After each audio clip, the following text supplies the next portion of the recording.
सोच रहे हो? कुछ नहीं, अरावली हिल्स के बारे में सोच रहा था। अच्छा, क्या सोच रहे हो उसके बारे में? सुप्रीम कोर्ट ने ऑर्डर दिया है कि राजस्थान में अरावली पर्वतमाला में 100 मीटर से नीचे की जितनी भी श्रृंखलाएं हैं उनको काटकर उनमें से खनिज उत्पादन किया जा सकता है। तो ये तो अच्छा है ना, लोगों की इनकम बढ़ेगी, उनको रोजगार मिलेगा, इसमें गलत क्या है? हाँ ठीक है, खनिज उत्पादन से लोगों की इनकम बढ़ेगी, राजस्थान की जो ऊपर जाएगी, लेकिन इससे नुकसान भी बहुत ज़्यादा है। तो इसमें नुकसान क्या है? राजस्थान में अरावली का योगदान बहुत ज़्यादा है। मैं आपको बताता हूँ अरावली की राजस्थान में इंपॉर्टेंस है, राजस्थान में नहीं पूरे भारत में इंपॉर्टेंस क्या है। जो अपने पश्चिमी भारत के अंदर जो डेजर्ट है, मरुस्थल है, उसको रोकता है। अगर अरावली हिल्स को अगर काट दिया गया तो जो डेजर्ट फैलेगा वो केवल राजस्थान में नहीं फैलेगा, हरियाणा, पंजाब, यूपी, बिहार तक वो फैल जाएगा। इससे क्या होगा, जो जमीन स्तर में जो पानी है वो पूरा सूख जाएगा, पेड़ पौधे बचेंगे ही नहीं। अरावली के अंदर जैव विविधता बहुत पाई जाती है, बहुत प्रकार के वनस्पति पाए जाते हैं, जीव जंतु पाए जाते हैं।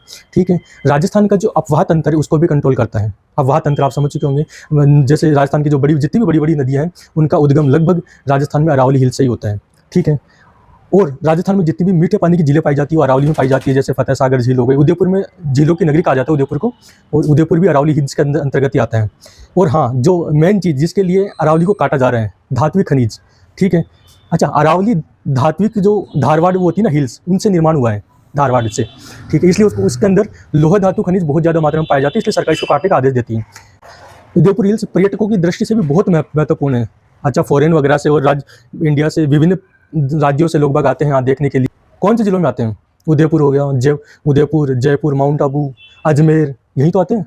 ये सब अरावली हिल्स के अंतर्गत ही आते हैं। उसके अंदर विभिन्न प्रकार की ट्राइब्स भी पाई जाती हैं, जैसे मीणा, भील, गरासिया, ये सभी ये अरावली हिल्स के अंतर्गत ही आती हैं। यहाँ अरावली हिल्स के अंदर विभिन्न प्रकार की सभ्यताएं जन्मी थी।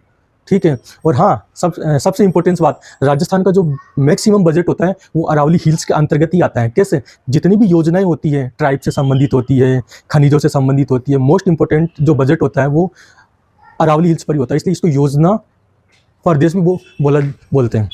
ठीक है, अब आप देख लो, केवल एक फ़ायदे के लिए कि यहाँ से खनिज उत्पादन हो सके और लोगों को रोजगार मिल सके, केवल इस चीज़ के लिए इतने सारे जो मैंने आपको इसकी इंपॉर्टेंस बताई, उस सब चीज़ों को इग्नोर किया जा रहा है। तो ये अरावली का इंपॉर्टेंस।